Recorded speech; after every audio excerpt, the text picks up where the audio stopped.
Hello, everyone. Welcome to our 7th lesson. As usual, we have the disclaimer at the beginning of each presentation. Please take a few moments to read the disclaimer and familiarize yourself with it. All right. Today on our agenda, we're going to get into 3 interesting topics.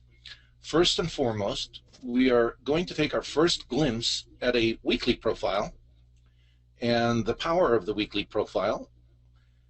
Basically, we are now going to get into the beginning of setting up for trades. Over the past couple of weeks, we've really been looking at elements of the profile and understanding the profile structure. We are going to start now building on this information and getting ready to sort of prepare ourselves to look for trades in the market and to use the profile to help us identify opportunities. We are then going to take a look at key structural reference points on the profile. And then we are going to focus a little bit towards the end of today's session on the open. Okay, let's begin by taking a look at a weekly profile. The weekly profile in many ways looks just like a daily profile, except you're going to find that it is far more populated with letters. Naturally, because when we're looking at a weekly profile, we are really looking at the accumulation of 5 days worth of trading activities. So we see a lot more activity on the profile than we would on a daily profile.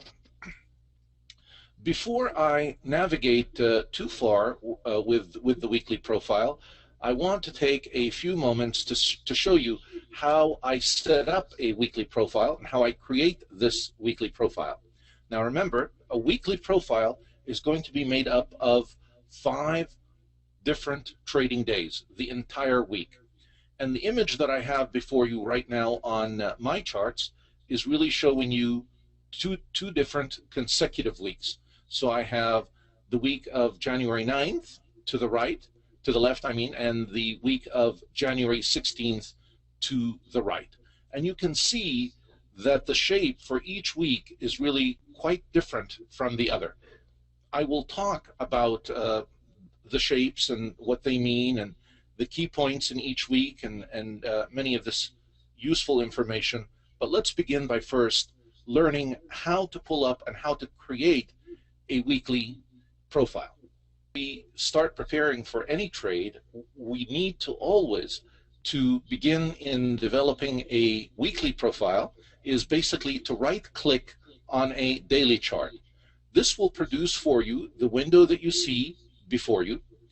And once you have this window, you need to select the following tab, the Profiles tab.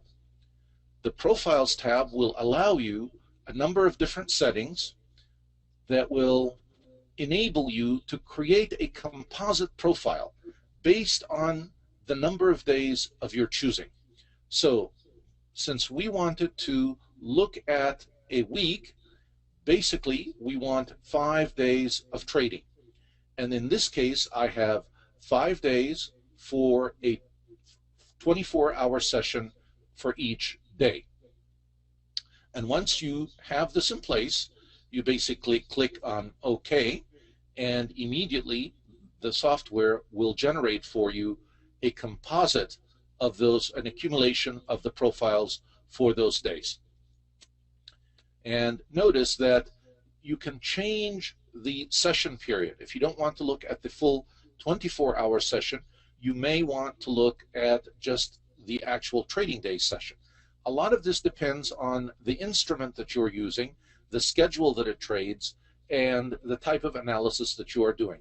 Typically, if you're going to look at the ES Mini or any type of instrument that's a 24-hour trading session, I would highly recommend you use the full 24-hour session to get a clear picture of everything that happened during that entire week period.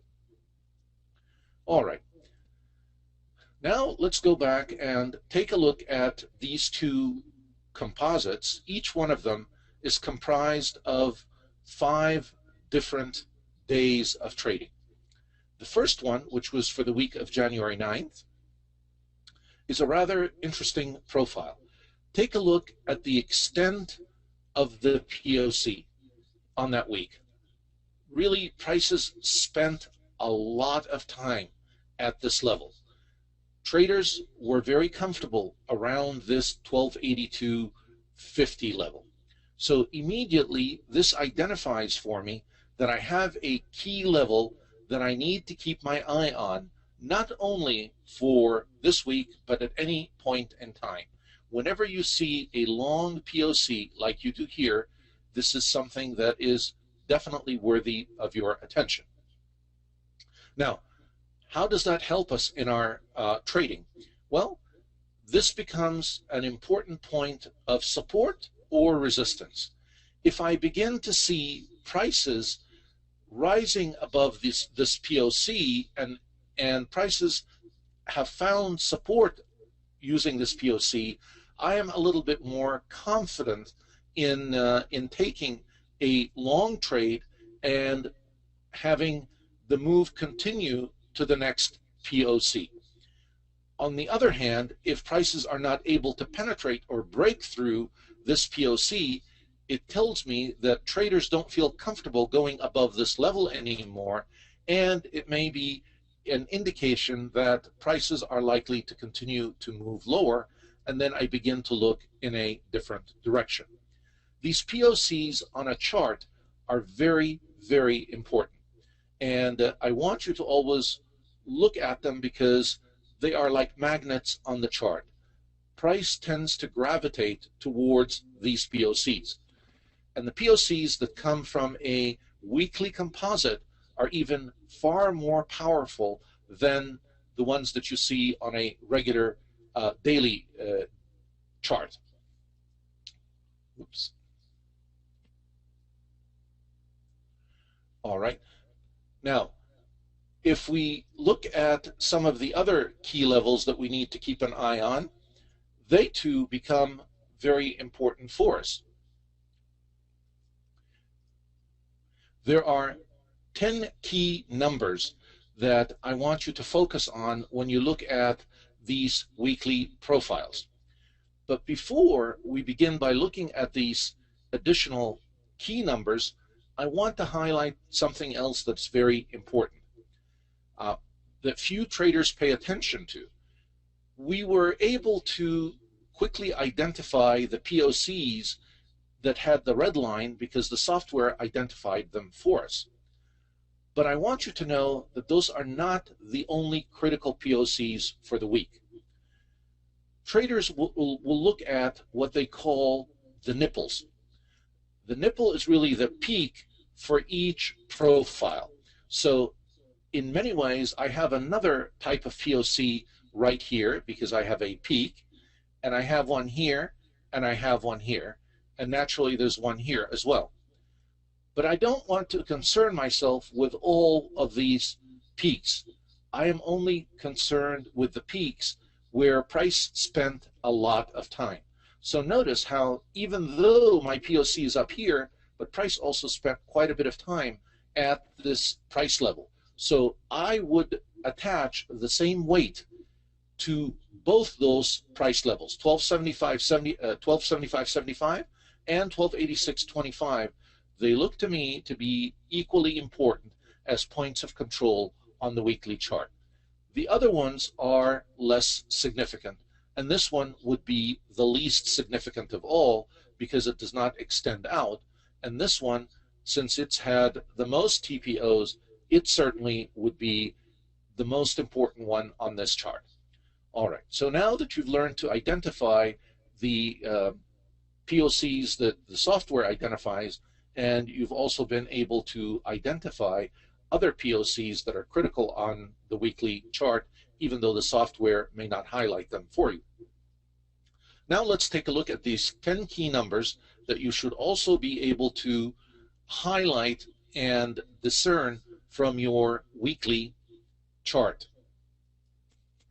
The first one, of course, is your week's high. What was the highest value that prices were able to get to during the prior week? This is a very important number because when we look at the following week, we are going to see where we are relative to some of these key numbers. So for instance, if we're going to open above the week's high, then naturally this is telling us that we have a rather bullish open for the new week. The next number that you want to look at, which is also an important number, not just the high in terms of price, but the week's value area high. And in this case, for last week on the ES Mini, the value area high was 1291.25. Now, a key question would be, why do we really want to look at these key values? Why are these values important to us? And the answer is really quite simple, because this is what the majority of other traders are looking at. These are key numbers that the professionals and the big traders are, in fact, looking at in the market, and therefore it makes them relevant and important for us also to pay attention to. All right, we talked about the POCs, but now I'm going to throw an additional adjective for one of the POCs before us, and this is an important type of POC to learn, and it's called the naked POC, and some traders often refer to it also as a version POC. The names come from the fact that no trading activity can be seen on the right side of the chart of this POC, and typically markets will love to go and test these naked POCs or the version POCs. So keep even a closer eye on these numbers on your profile charts. All right, so far we've had the three key numbers. Let's move on and take a look at another key number that we want to keep our eye on for the week, the prior week's value high. Notice how the software even extends the line out for us, because this is also an important number to look at. From the prior week, where was the value high? And it's 1283.25 in this case.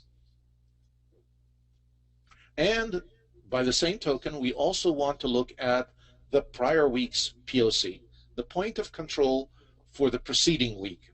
And we already have spent a little bit of time highlighting the importance of all of these points of control. These points of control are very important because they are really the areas where traders have spent the most time. It tells us that the market felt comfortable at this level. And so naturally the question begs, what is the market going to do when it comes to this level again? Is it comfortable to go above it, or is it going to be apprehensive in continuing the move above, and now it's going to go in the opposite direction, and we're going to see prices drop to test a POC that's lower? All right, now we've looked at the highs. It's time for us to also look at the lows, the prior week's area low, the value area low. That is a very important number for you to identify. So what I am advocating for you is, before you embark on any trading for the week, you need to do this over the weekend or early in the morning or late in the evening, but this work has to be done before the open of a new week. We take a look at the prior week and extract from it all of these key numbers so that we know where we need to sort of pay special attention in the market and monitor what's going to happen at these key price levels or key price numbers in the market. All right, number 7, we're going to look at last week's area value low. So you see, we're looking at the highs and the lows, but not simply just open, close, high, low. We're also looking at value area lows and value area highs. And this is the benefit that we get from the profile chart. We're not able to see or even recognize these numbers on any other type of chart. Now, also look at the comparison between the value area of these 2 weeks. 1 week, the value area was a very narrow and limited range of movement for the week. And the following week, look at how expansive it was. And it gave us a very different type of look for the following. We certainly had a directional move to the upside the following week. All right, in continuing to look at the lows, the 8th number that we want to focus on is, of course, the last week's low. And this is the lowest value or the lowest price that was traded during the week. Not the value low, but the actual price low. And so notice also how there is really quite a distance between the low value for the week and the lowest price that was hit or printed during that week. All right, now we also want to look at last week's open, where the week opened, at what price. So take a look. Even though the week opened up here, a lot of the activity for the week was actually lower than the open. And of course, we want to take a look at last week's close. Now, the close is actually lower than the open. So if we were looking at a candlestick chart, this would be a red candle for the week. The profile gives us another interesting perspective into this. Even though we had a red candle, we really had quite a bit of trading during the week, and we had a lot of prints back and forth on these prices, and it looks like we had an area of support down here. Look at how many traders were willing to trade in this area. So I wouldn't be rushing in thinking that the following week is going to be even lower and that we're starting a downtrend. The profile tells me this has not really been a directional week. On the contrary, when we dropped down to the lower part of the profile, we found value, and traders were content and willing to trade quite a bit in this area. So the chances are likely that we're probably going to navigate back up with prices and test some of these levels above. This is where the profile really shines.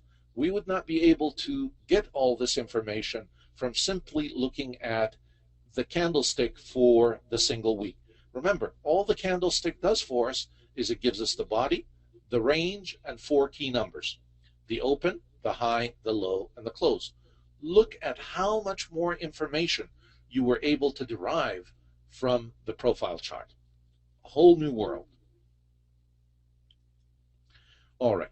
Now, I want to take a look with you at some of the key structural points and see how they also influence our trading decisions. Now, this time what I have done is I've created a 2-week composite. Those 2 weeks that you saw each separate, I have blended together. And I use the same exact technique, except now instead of putting 5 days in my window on the software, I used 10 days. And now I want you to look at this picture relative to the one that you were just looking at a couple of minutes ago.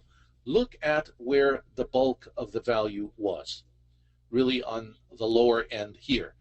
Now, this is what I was trying to explain a little bit earlier, that don't be fooled. Just because prices dropped doesn't mean that they're going to continue to drop. When you see this level of trading activity in an area, this is an area where the market is comfortable. There's lots of trading going on here, lots of prints. And once again, I am looking for some key values from this composite. Between this composite and the other data I have for the week, I want to definitely see if there's any overlap. And so I look at these three key numbers, and then I go back and examine the numbers that I had, the 10 key numbers, and see if any of these numbers match or if any of them are in fact close to one another. And you want to keep a real close eye on any prices that overlap. And you will find that there's one price in particular that really stands out, and that is the POC. Look at this level. The 1282.25 number is going to be a very important number looking forward to trading in the following week. So I really am interested in knowing what's going to happen when the market hits this number. Is it going to be able to continue its move in an upward direction, or will this number become resistance for it? Do you see now how by building up different layers of the profile, I can generate some really valuable information and gain some tremendous insights that many other traders, unless of course they understand and they know about the profile, will know. And believe me, those that are individual traders, in terms of a percentage, is a very, very small percentage that are aware of this type of analysis and this understanding of the profile. First of all, you need to know that profile is very popular with professional traders, and many professional traders use it. There's no doubt about that. But when it comes to individual traders, it is really used by a very small fraction. And even those that use it, a smaller fraction of them yet understand how to analyze and how to use the tool effectively.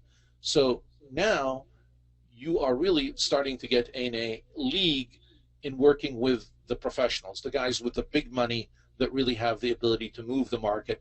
And this is why, by knowing what number they're going to be looking at, you are going to have a great advantage. So if I begin to see prices moving higher from 1282.25, you should feel comfortable in taking a long, and vice versa. If things are actually going in the other way and dropping below this low value number that we've identified, then if you took a short, then I would have to look at a larger time frame and see where my next support level or resistance level was going to be. This is really how we use the power of the profile to help us see where the market is in terms of value and what the professionals are looking at. All right, now I want to show you some other important lines that we're going to add to this powerful chart. And once again, I want to show you how to be able to develop these same numbers that I have on my chart. And it's really simple again. You're going to right-click on the chart. And this time, instead of the Profiles tab, you are going to select the Price Levels tab. Once you have the Price Levels tab, you will have a number of different buttons. For now, I'm only going to highlight for you some buttons that I want you to select in addition to what you will find already selected. You're always going to find by default a POC, the value area, and possibly the singles. And now I have on mine the extended naked POC lines. I would suggest that you would also click and check this button. But the two important ones that I'm really after this morning are the POC volume and the value area volume. We haven't talked much about these numbers in the past. I've mentioned them. Now we're going to talk a little bit about why they are so important. All right. The first analysis that I always want you to do when you do these composite profiles is to take a look at the volume value area relative to the price value area. And in this case, we're beginning by looking at the volume value area. And what do we mean by that? Volume and price are not necessarily exactly the same in terms of how the market looks at value. In other words, the value area for price gives us an image of where 70% of the trading price activity took place. So we see 70% of the prices that printed. But now, when we look at the volume, it tells us where 70% of the volume really is in the market. And sometimes you're going to find that those two numbers are going to be slightly different, or these two ranges or value areas, they're not going to be to coincide with one another. And based on the differences, and I will show you some of those, that can help give us also some clues as to potential direction of the market. So here, first of all, we've highlighted the volume value area, and it's the black lines. See the thin black line at the top, and coincidentally, the black line here is sitting right on the same green line, which is for the price value area, and so we have an exact overlap for the low value area and the low volume area. So now when we have both of them highlighted together, you will see that the volume value area was just slightly a tad above the price area. So first of all, the thing that you need to recognize right away is that these two numbers, the low value area and the top value or the high value area, are very close for volume and price. So once again, these become very important numbers to focus on. Now, let me direct your attention to some other interesting things. Let's take a look at our POC. And just to highlight again where the POC is, the POC is this line that had the greatest number of TPOs during this composite period. And remember, this composite period is 2 consecutive weeks or 10 trading days. All right, now I've highlighted to focus in on it because I really want to show you something that is very important. Whenever you look at the POC, take a look at the price TPO count. You're going to see two different numbers.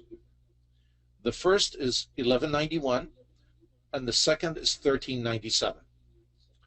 The first number is a TPO count of all the prices that were printed, or all the TPOs, let me go back here, all the TPOs that are above the POC. So if you were to sit and count every one of these letters, you would find that we had 1,191 letters. And 1397 below the POC. All right. So the key question now is, what is the significance of these numbers? We know now that we had 1,397 numbers below the POC, and we had 1,191 TPOs above the point of control. So what? Well, here's the so what.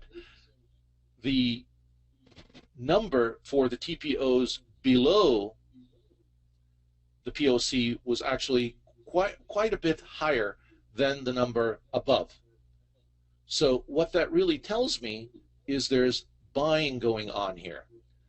There's more time being spent. See, for prices to drop, you're going to see more TPOs up here, more activity at the higher levels, and as prices are dropping, more and more activity, which tells me there's selling. But here, I had a slight increase on the TPOs below the POC, so it's telling me that we have a little bit of buying going on here.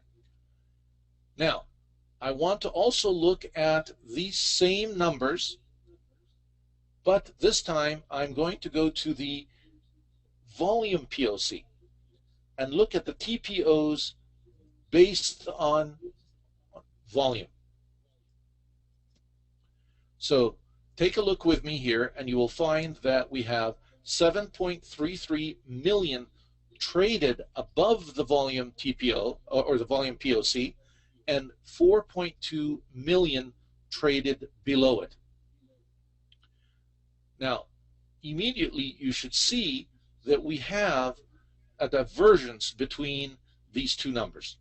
So in the case of price, I had more price printing below the POC, but in the case of volume, I actually had a lot more volume trading above the POC. And the result of that is what we saw during that composite period. As a result of the greater volume on the upside, prices actually went down. And so this is telling us or confirming to us what we saw over this past period in time. Whenever you have greater volume on the upper TPOs, that's indicative of selling. When these two coincide, when you have also more TPOs at the top, that is indicative of a negative trend in the market. Things are going to continue to drop.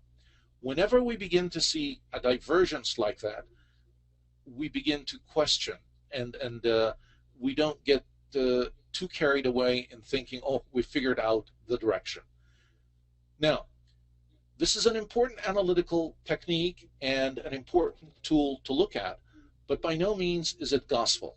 In other words, things in the market could change in a flash.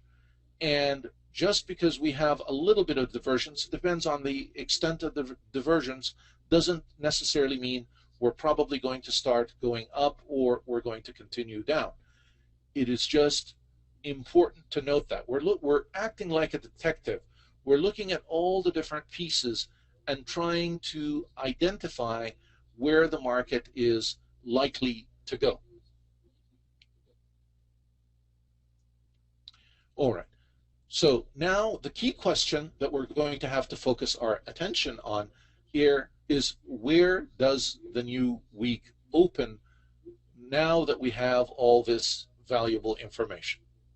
So you see, a lot of work has to be done on the front end before we even begin to take a trade and prepare ourselves to take a look at the overall market and see where things are, and then based on the open and how the open behaves, we can then begin to decide what kind of a position and what kind of a trade we're going to take.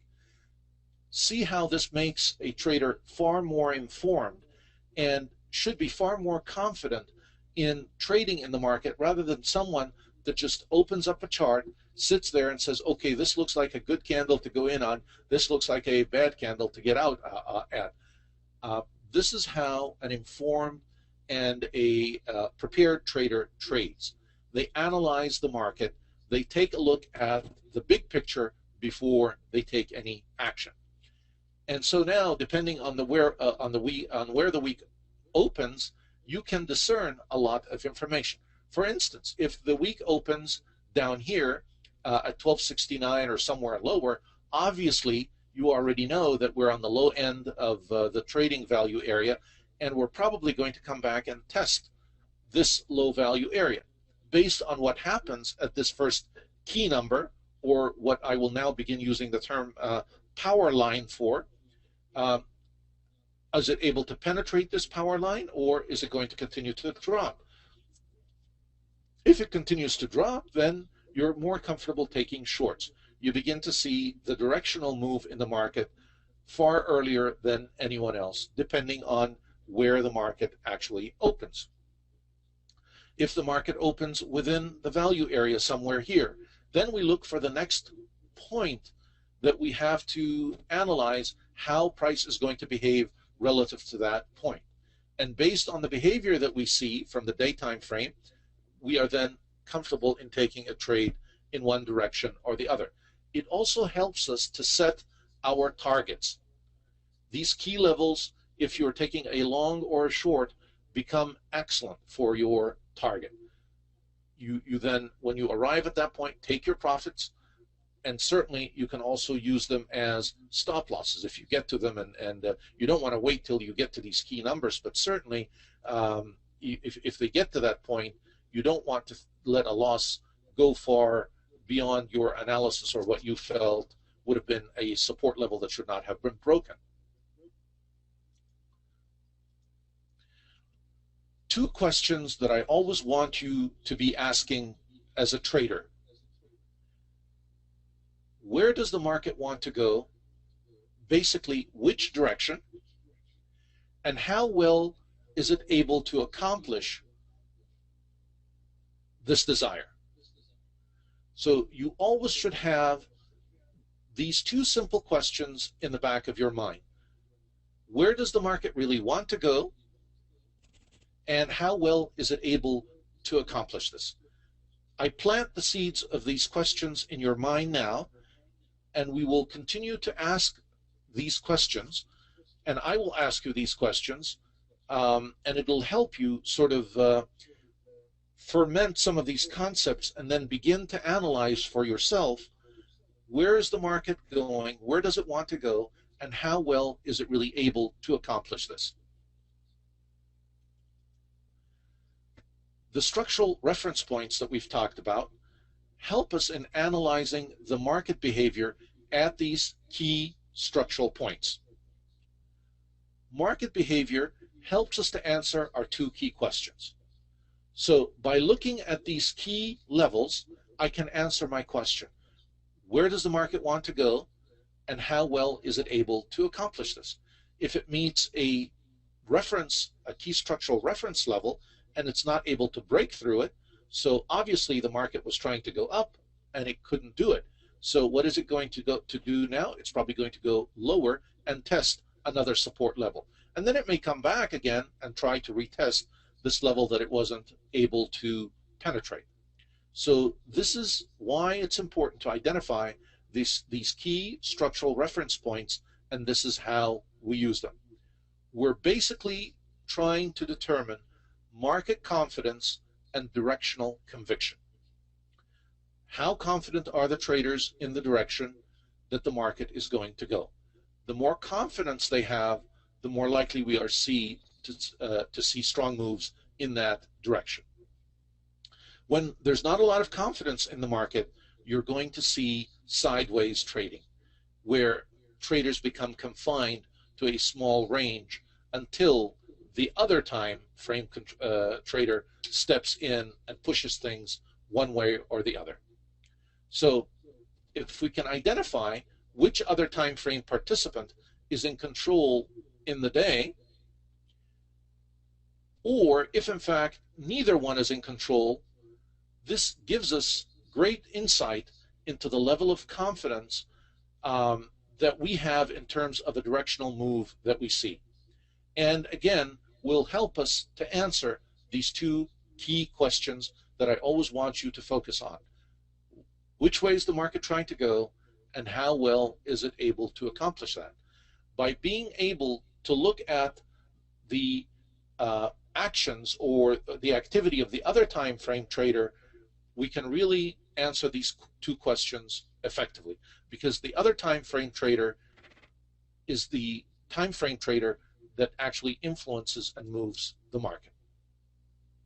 All right, now we are ready to take a look at the open and begin to analyze the open. So you realize that before we even look at the open now, there's a lot of homework that we have to do and a lot of key things that we need to study and identify before we even begin to look at the open. Now, the open activity for every day is always also very helpful to understand and gives us a lot of insight into what is likely to happen during the day. So we're going to spend quite a bit of time looking at the open together. And I'm not going to be able to complete our entire discussion of the open in this session today, but we will continue it next in our next lesson.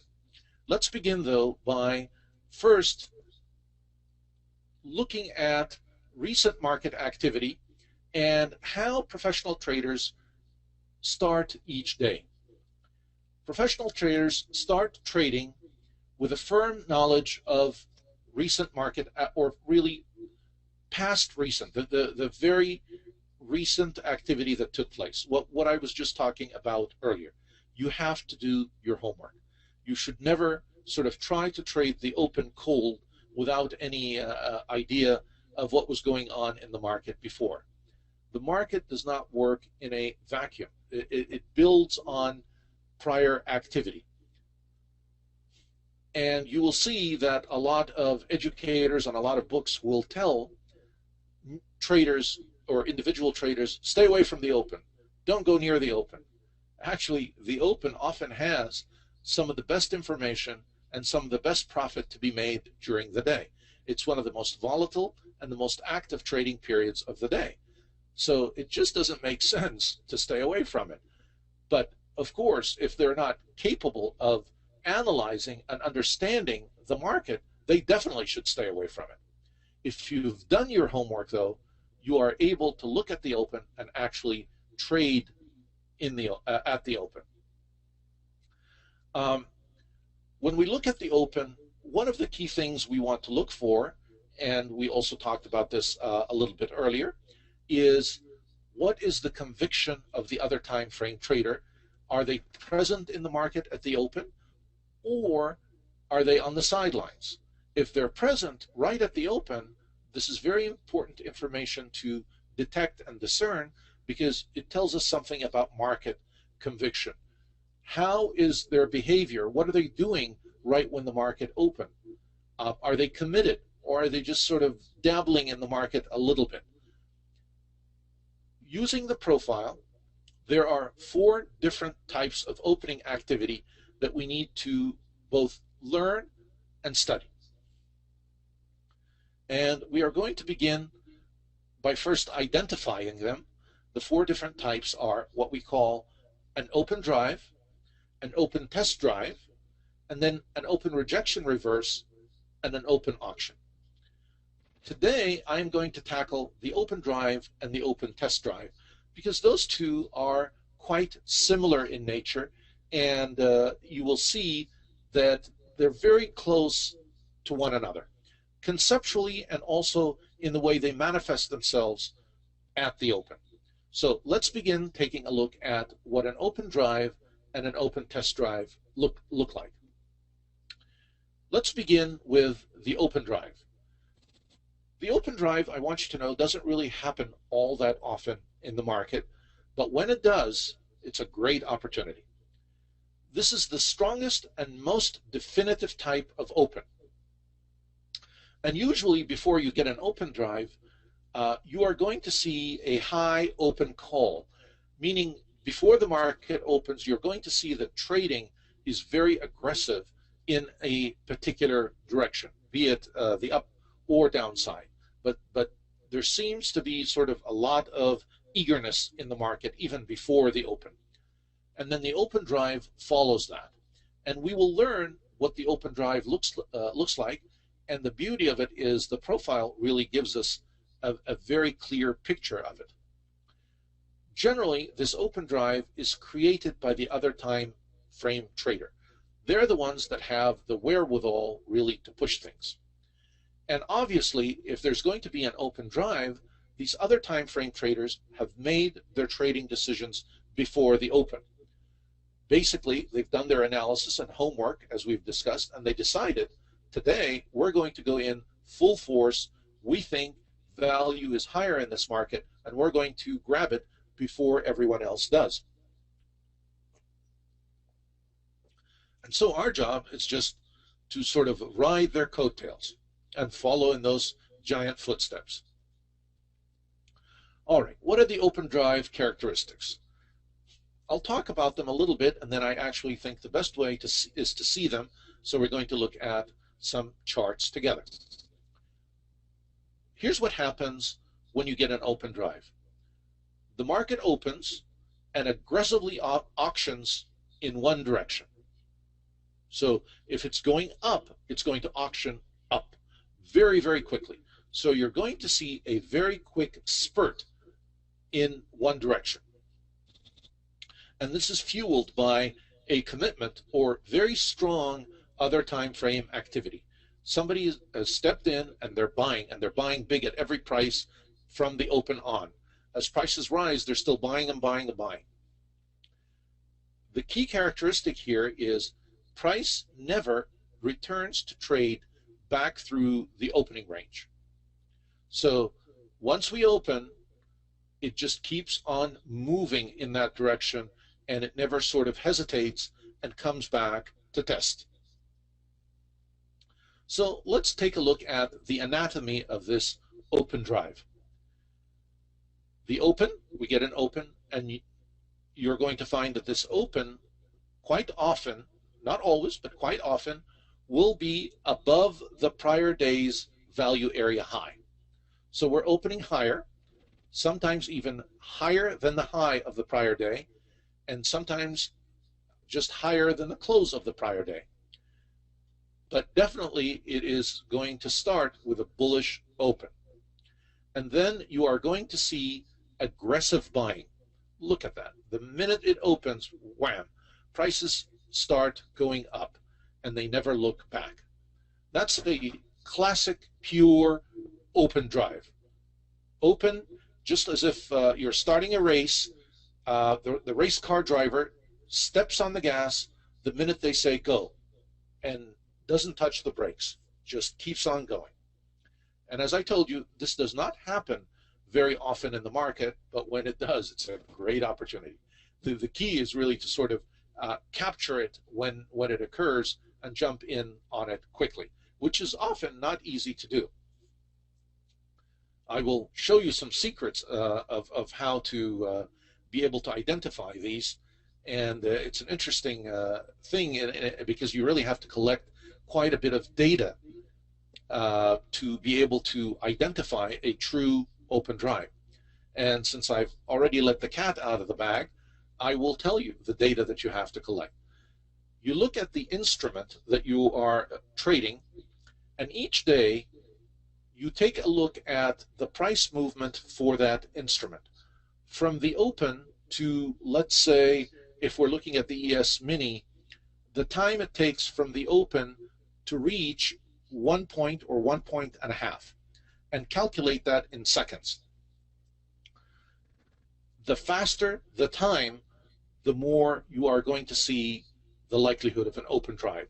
The faster the price moves from one point to the other is very indicative of open drives. So it's not really something that we look at to find in a chart so much. It's something that we have to analyze and calculate for ourselves.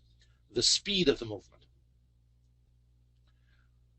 All right, now notice how an open drive continues.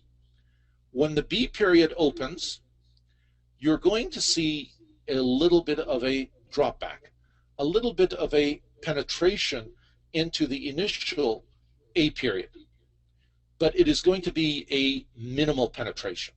So period B opens higher than A and then drops down to test, but look at how little of a test is. This is a classic. When you see this this shape here, it really is very indicative of a strong open drive. But by the time that you see this, you've missed quite a bit of the move.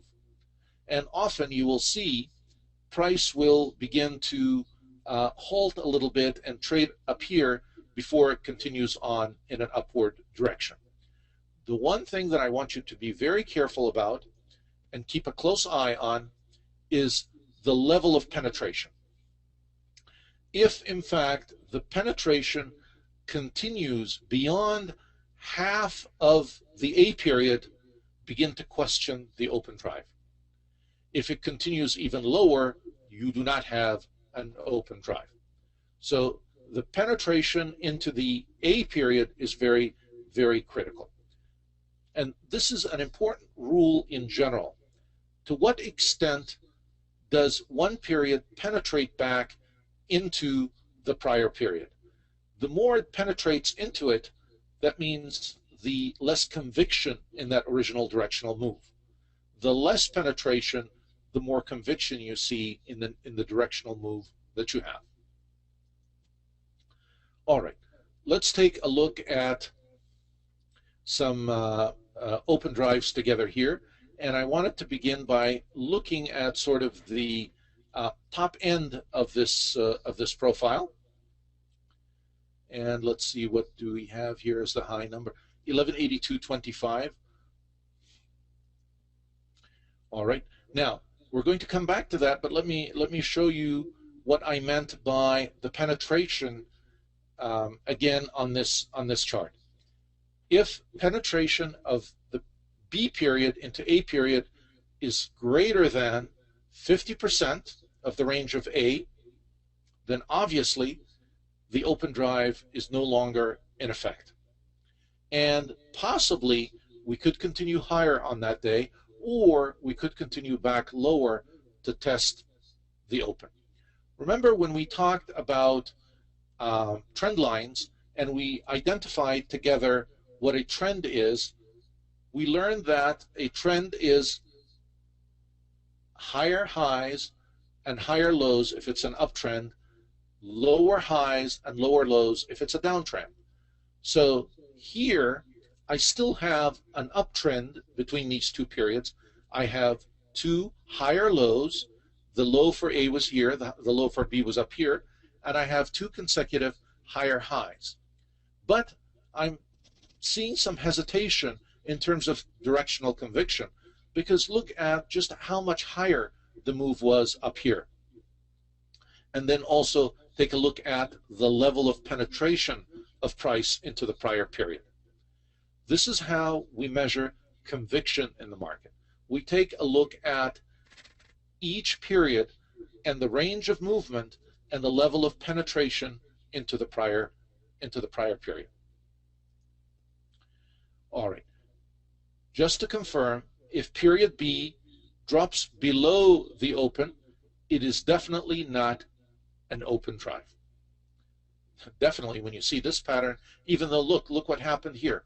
And sometimes, by the way, you need to be aware that the other time frame traders will play tricks in the market. They will do this intentionally. They will come in early and buy like the dickens so that you think, oh wow, we've got a directional day. And then when they've got everybody chasing after them and trying to get in on this open drive, they turn the corner and they decide, no, we're going to sell. And so all of the guys that bought late up here thinking that we had a great open drive and what a great opportunity, all of the sudden find themselves caught in a trap. So be careful. And this is sort of how they prey on the greed of different people. But it is important to understand the open drive, and when it does occur, it can be a profitable trade. All right, back again to the diagram that we were trying to look at a little bit earlier, and let me identify for you an open on this chart that's above the prior value area high. So we had a value area here, and we had an open. Now, here I'm going to begin to talk not just about a pure open drive, I'm going to talk about an open test drive. Now, notice we had quite a bit of activity above the open, but it dropped down here to test. And then when the B period opened, it opened up at about the same level, and then dropped again to test that same level, and then continued up. Most traders would have thought that we were going to get a directional up movement at that point, but really what happened is we ended up in a slightly higher value area and did not get much of a directional move at all.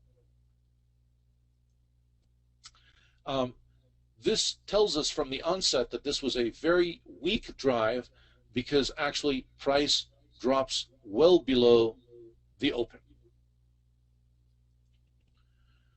All right, now I want to actually show you a brief video of an open. and monitor it with you.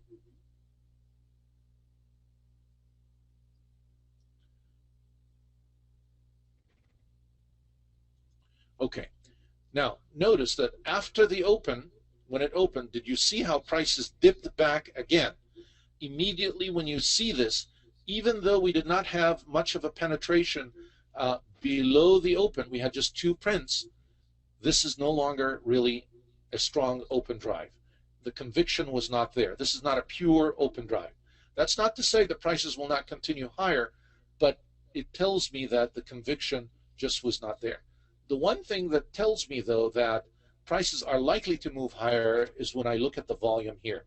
Take a look at the volume building up. It's quite a bit of volume below the POC, so obviously they're buying here, and this is likely to push prices higher. Now let's continue on and see what happens. Okay. All right, now let's take a look at the B period here. Notice it opened right up here, so it opened above the mid of A period, and let's see now how it continues to develop. Is it going to exceed the high of A period, or is it going to drop back down and test this low value area that's been developing?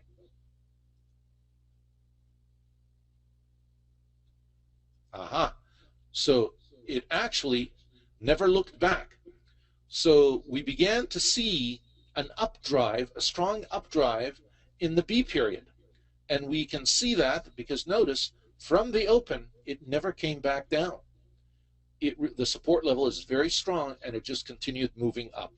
So now this is another way I can also begin to see it's not quite the open drive that we're accustomed to, but it's the same principles in play just at a different period.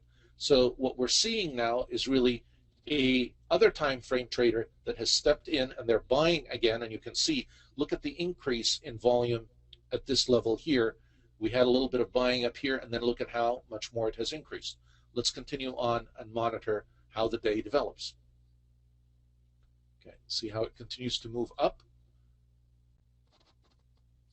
Okay, now C opens right about the half of B, and it drops down to test the POC.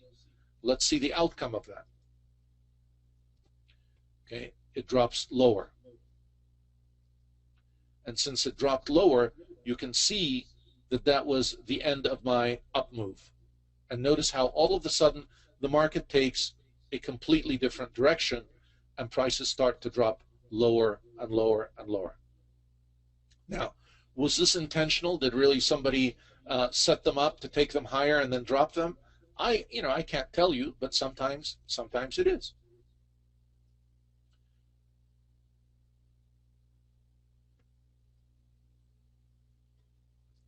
All right. So it ended up, even though it looked like it was going to be a very bullish day, it really ended up being a down day. All right.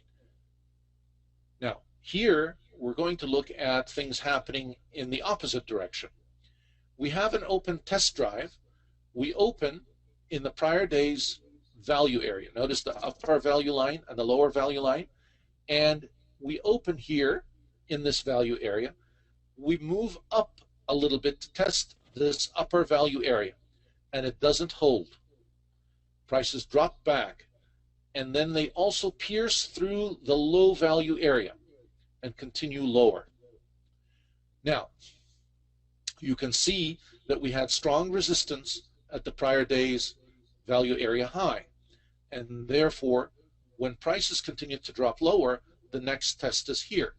What happens at this point is they continue to drop even lower. Now, B period opens, and notice where it opens, almost near the low of A period. It goes back up to test the last low value area high, and it can't even quite make it. So this is very bearish. It tells us that there is strong conviction in this particular direction, which was the downside. And so sure enough, the market continues lower. Now we look at where C period opens. And again, notice how it opens near the low end of the B period. And sure enough, it continues lower. and so on until the market starts to find a little bit of value, but certainly the bias is to the low side. We get heavy selling at this point, and that causes prices to drop lower and lower.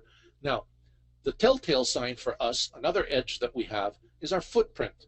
Our footprint will show us this activity, and you'll be able to see this heavy selling as it occurs.